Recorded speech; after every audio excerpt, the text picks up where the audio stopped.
You're welcome to the latest episode of the Shannonside in Business podcast. Today we're at Rathcroghan Visitor Centre in Roscommon, where we'll be speaking to Farming Rathcroghan project manager Richie Farrell, and this podcast will be available, as all our episodes are, on Spotify, YouTube and Apple Podcast.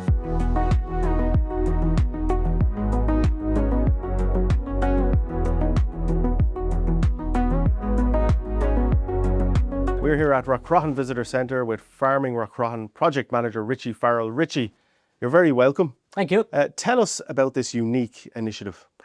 This is kind of, I suppose people may know it as Rathcroghan as one of the royal sites of Ireland. So it's one of 6. So that gives it a special kind of status and character to start with.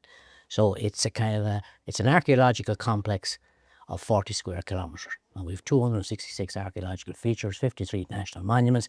And what we're essentially doing is we're supporting and training farmers to manage and preserve the monuments, while also giving them some support in their livelihood as farming. Because what we want to do is try and keep the farming as part of the preservation process for the monuments.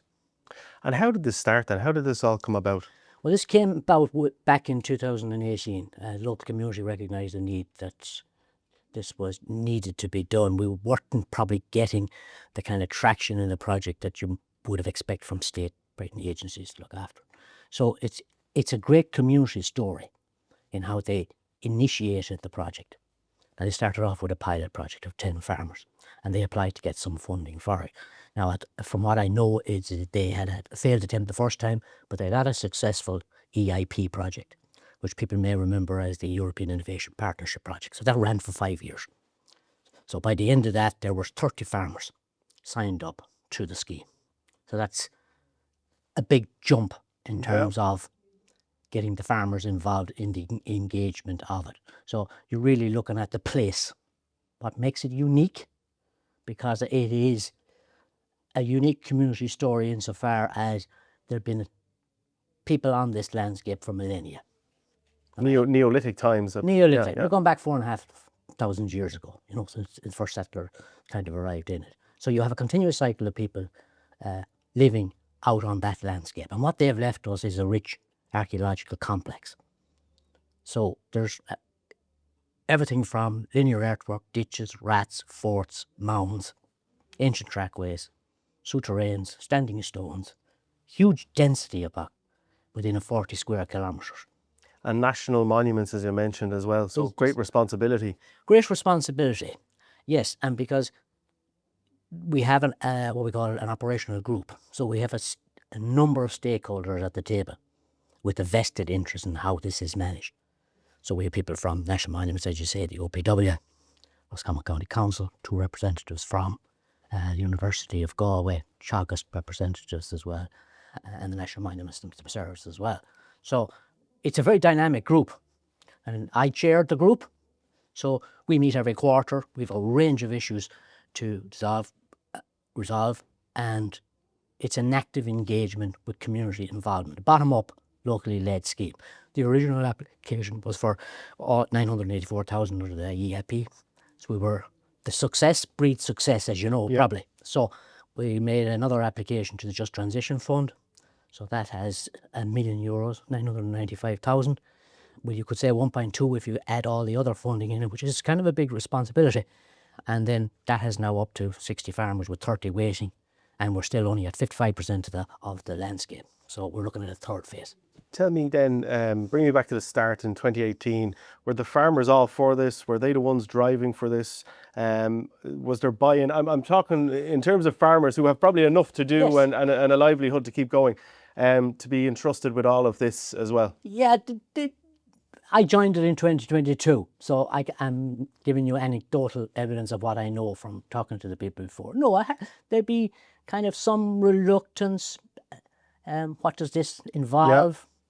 How will we benefit out of it? Do we have a huge amount of work to do for it? So what the project has done is the hard yards. That's constant engagement with the farmers. And this idea that the archaeology was some kind of thing to be, resented. It's out there, we can't touch it. Yeah. It's prohibiting us doing it. Yeah. Because let's face it, this is a restricted landscape. Yeah. You know, it's you need permissions to do it. It's predominantly pastoralism, which is cattle and sheep rearing. So you need permissions to drive a stake. Yeah. You know, there's no ploughing, as you probably noticed, going around. So there's certain restrictions on what they can do. So you're breaking that down. So you're changing the archaeology from a negative to a positive. It doesn't mean you can't do anything. You can. But what we have and what sells it, the success of it, is that we have a locally based office.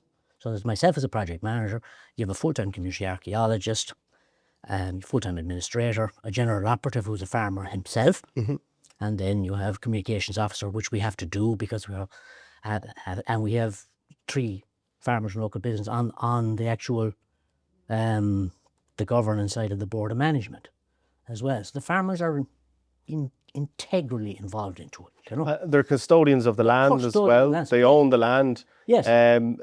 In terms of what's involved then in terms of their extra activities aside from farming, what do they have to do, or what's expected of them? Well, what we do is we would look at their holding, okay, and we would prepare a farm plan for them.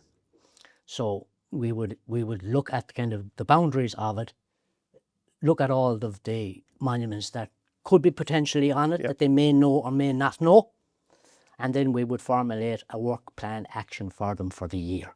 Now, that can be any number of 30 to 40 specific actions. It could be fencing, it could be repairing monuments, it could be protecting water sources, it could be repairing walls, it could be hedges, biodiversity, resting frames, monument repairs. It can be topping rushes, it can be anything, you know, as long as it fits and being germane to the project itself. So we examine all that, we say, yeah, that's fine, go ahead, and then we verify that at the end, and then they get paid accordingly. They also get training supports as well. We run a number of training programs every year. So over the course of the project, we would have run dry stone wall repairs, hedge planting, environmental friendly farming. We've moved to what we call a heritage stewardship program with Burren Bio only recently, which is very successful. That's kind of moving farmers more on the educational side, kind of coaching and teaching them that they may be ambassadors for the landscape into the future.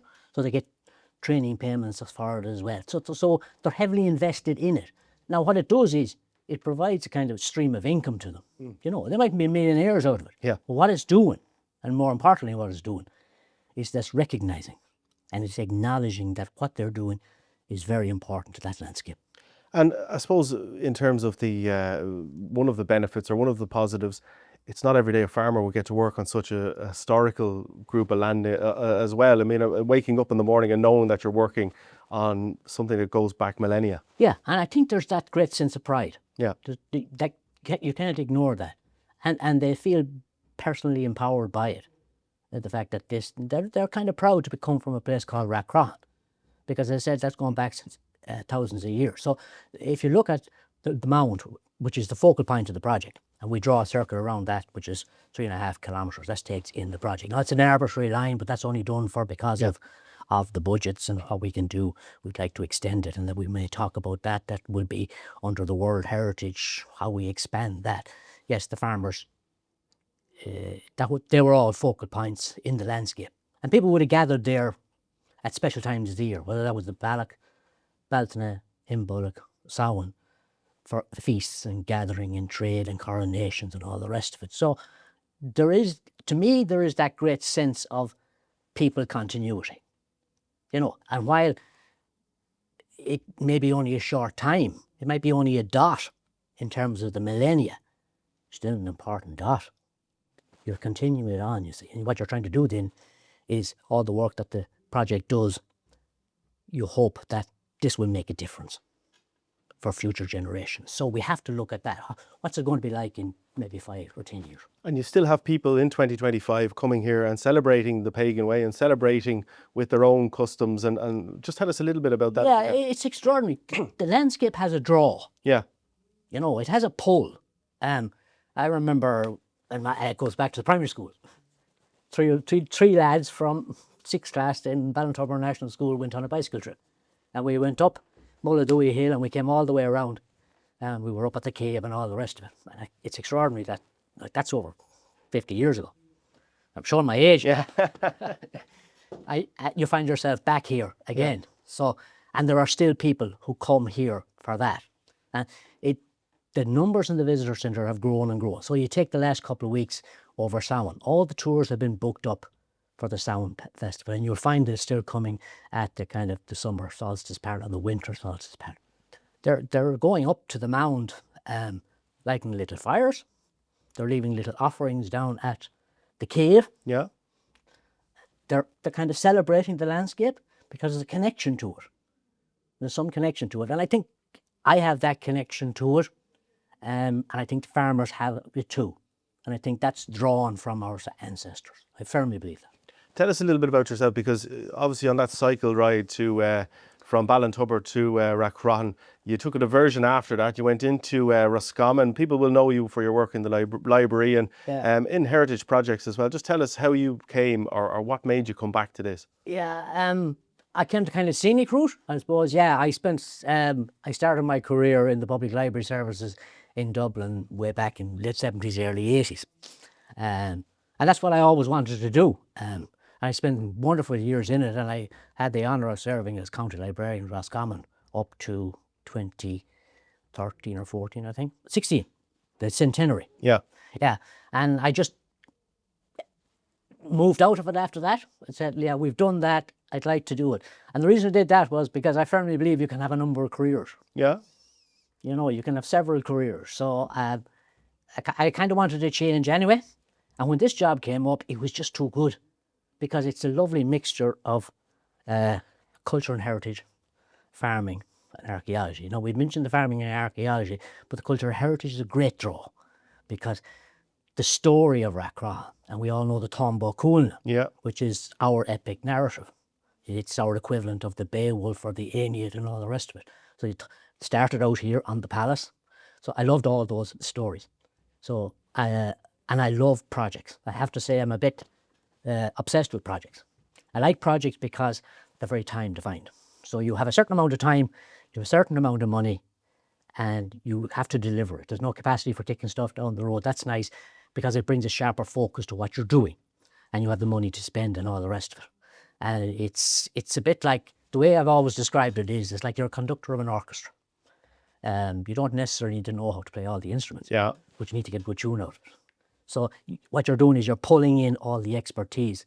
So you manage the kind of the administration and the budget, but you have a great team of people, you know. So it's a wonderful job. It's a wonderful job. It doesn't feel like work, you know. It doesn't feel, and every day is different, you know. And you really get the sense that while you might have been working in a big organisation, you mightn't have felt that. Yeah. But here you do. That everything you do makes a difference. Give us a breakdown then of a typical day in your line of work. What does it involve, or a typical week? What does your There's work no involve? such thing as a typical week. We would have started earlier in the week this week. This is Friday. We started earlier in the week looking at our budgets. Okay, so we have a certain amount of budget to spend before this project finishes at the end of March next year, 2026. And we're already plotting as to where the next level of funding comes. So a good bit of work has been done over the last couple of months looking at the funding under Horizon. So there were several meetings even earlier in the week with the Horizon Europe people, a campaign, see how the progress is going, how the application is going, when can we expect results and stuff like that. And then we were up at Mount Druid earlier in the week as well.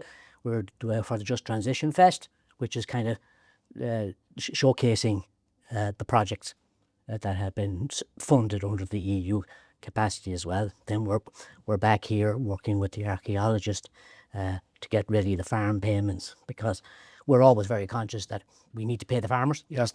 And that has to be scheduled and structured, because you don't keep them waiting.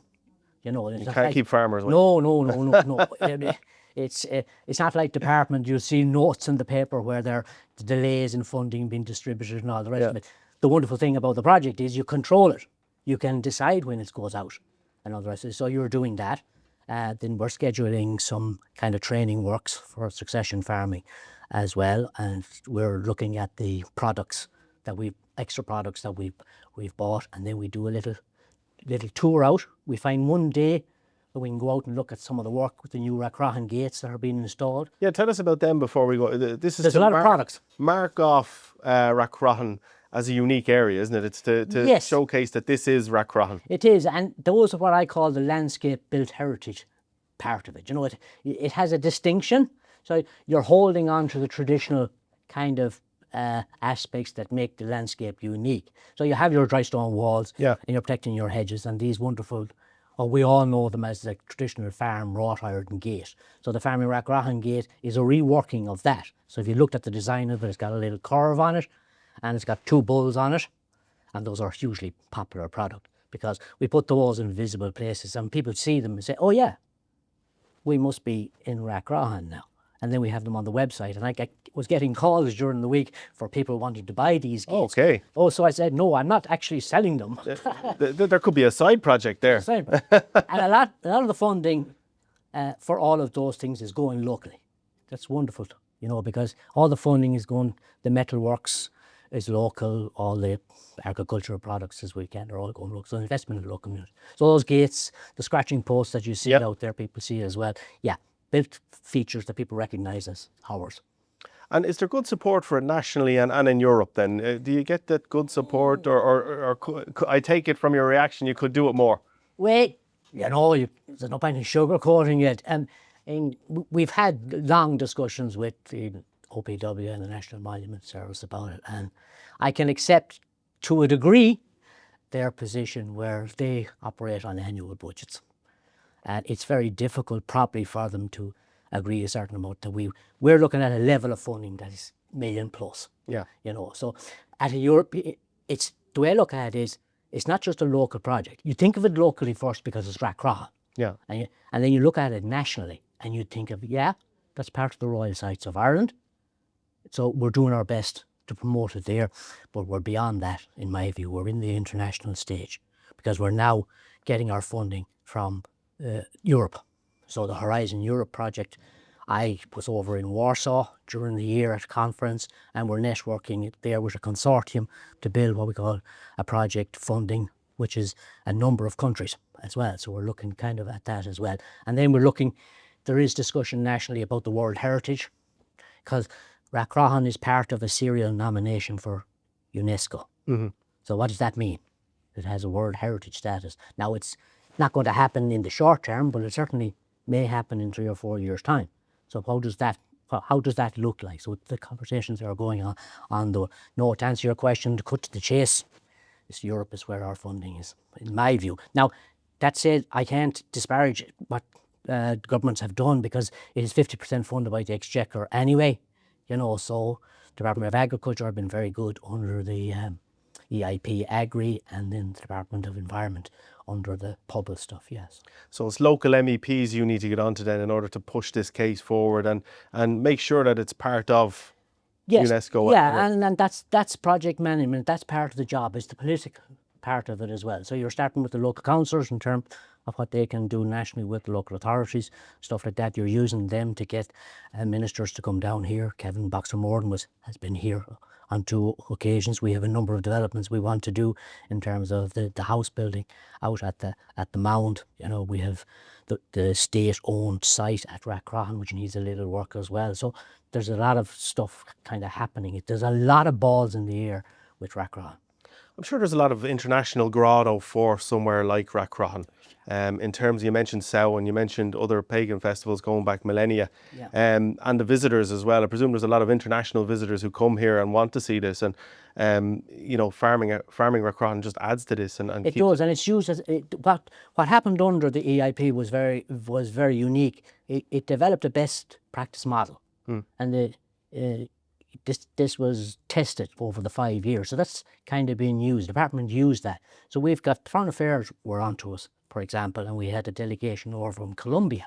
Oh. So they were an indigenous group in Colombia. So they had issues with Smurfit and the Kappa, and you know, that's so they came to see how we were doing it here. So that was great. And we have international visitors from Greece who came over to look at, through the Roscommon Leader Partnership, to see how this project was working on the ground as well. And then we were recently with the macro regional panel in Europe during the week as well, doing a short presentation to them, and that has consortium people from all over Europe. So you have an opportunity to showcase at an international level. So I think there's more traction coming with it. And the story is only beginning, in my view, you know. We still need to place Rathcroghan in the same breadth and conversation as Tara, Newgrange, and all the rest of it nationally. Well, why hasn't that happened so far then? There's a slight disconnect somewhere that I just can't put my finger on. If and we have to be honest, when we go to conferences and you're speaking and you're networking afterwards, as you always do, Yeah. too, and people are talking about it and said, well, Rathcroghan, yeah, but you don't get really enough recognition down there, do you? And you're saying you're working so hard to change that, Yeah. and yet you're finding it a little difficult just to get the traction in terms of where it needs to be.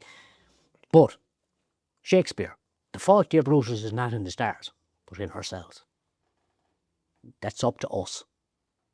And I think what we have done here, we're on a good trajectory, and that's becoming more recognised. So I think you're measured by your actions rather than really what you say, you know. I was recently at the Corley trackway in Longford as well, and there's a connection between all of these sites, isn't there? I mean, from Tara to Corley to Rathcroghan. There is, yeah. And we were up at the Balsana festival, at the fire festival they have in Ushnock, and that was kind of a unique experience because they set this big fire, but they used to do that, and then they'd see the fire over in Rathcroghan, and they see, yeah. So you're talking about, what you're talking about is a national narrative. You're talking about the cultural heritage of Ireland. And let's face it, we're tremendous at selling our cultural heritage abroad. You know, I mean, the tourism industry in this country is worth big money. So we're very good at selling that. And that's part of it. Rathcroghan is part of that. It's part of the royal sites, you see. So it's been sold nationally and internationally at that as well. But I think that needs to transfer a little bit better at a local level, you know. In terms of, I suppose, Fáilte Ireland and other groups getting behind this and saying, well, here we go, there's a clear connection between all of these sites, make for a perfect staycation tour or even... Yeah, and that is happening, because if you look at the work that the visitor centre does at the moment, that's meant. Now, the N5 bypass, for example, that will take out all the traffic out of here in Tulsk, and then there's a... Is that going to impact negatively on the I site? wouldn't think so. I mean, it's lethal out there the way the traffic is at the moment. You might get it back a bit. I don't think it'll detract. There's a Greenway active travel scheme then going from the village here all the way up to the top. And Daniel, they're now putting in the archaeological loop walking trail as well.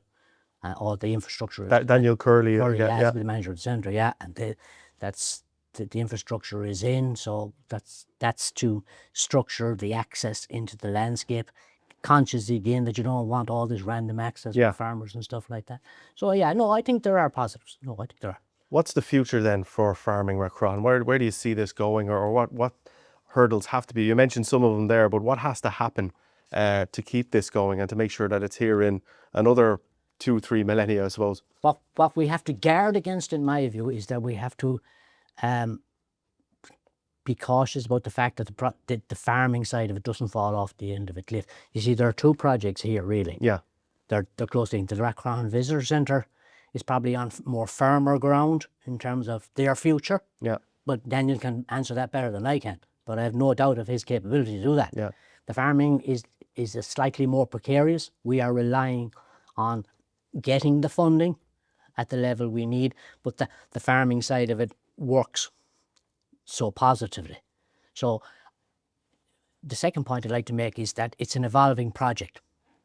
It never stays the same. So as a project manager, you recognise that. So what made it successful in the past will not necessarily make it successful in the future. So the EIP was good, but the Just Transition was built on the EIP. So I'm putting a lot of my eggs in the basket on the Horizon Europe side of it, which is kind of moving it more into heritage stewardship for the farmers. What I want to ensure is that the farmers still get recognised out of it. This is the people aspect that I mentioned earlier. The farmers are still derive some acknowledgement and reward for what they do out of it. So we have to find a scheme that works best for them like that. That's my biggest concern. And you mentioned succession, the word succession a little bit earlier on. I suppose that's a huge part of it as well. Natural succession probably took place from the Neolithic times. Yeah, Is that's becoming more difficult maybe to keep farmers on the land and keep younger farmers? it is, because if you know, you look at pressures on the agriculture, if you're looking at it in a project and you're looking at it wider in the agricultural terms, in terms of the climate and the changes and the pressures on agriculture can form. And yes, the cohort of farmers that we have would be of an elderly generation, you know. It's difficult enough, I suppose, to attract younger farmers into the business. So I'm deeply concerned as to how, in the next, what it would look like in 20 years' time, will there be. Now, the other issue is kind of the planning issues that we have to look at. There's an awful lot of, I won't say an awful lot, there's farmers who are coming to farm in Rathcroghan, but they're living elsewhere because it's extremely difficult to get planning permission to do it. So is there appetite for young people to live and work here in farming? But we are working on that. Under the horizon Europe at the moment, there's a whole succession element that you have to address in terms of kind of funding. So we're looking at bursary programs, we're looking at educational programs for young people. That's been stitched into it, the educational format for the horizon. That's why I did that, just to see, can we regenerate that, yeah. Finally, Richie, you clearly are very passionate about this project. You clearly love this work. Love it. Yeah, it's an extra. I feel very blessed that you can come and work at something. You know, your parents, and your probably parents maybe said it themselves. If you like doing something, you know, work a day in your life. It has its challenges, but it's Steve Jobs. I might leave you with this. Steve Jobs said one time that you can't join the dots looking forward. You can only join them looking backwards. So you have to trust that what you do now makes a difference. So you have to trust that the dots connect into the future. So that's what you're doing. You're trying to put something in place that people can hold on to.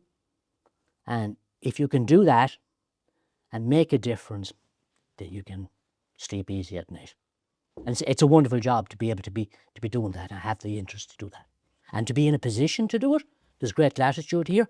I have to give great credit to the board of management who give me so much latitude to do what you do, and the support that you have, you know, and the group themselves, the operational group, who bring a huge amount of knowledge and expertise, because I don't necessarily need to know everything, but I need to galvanise them.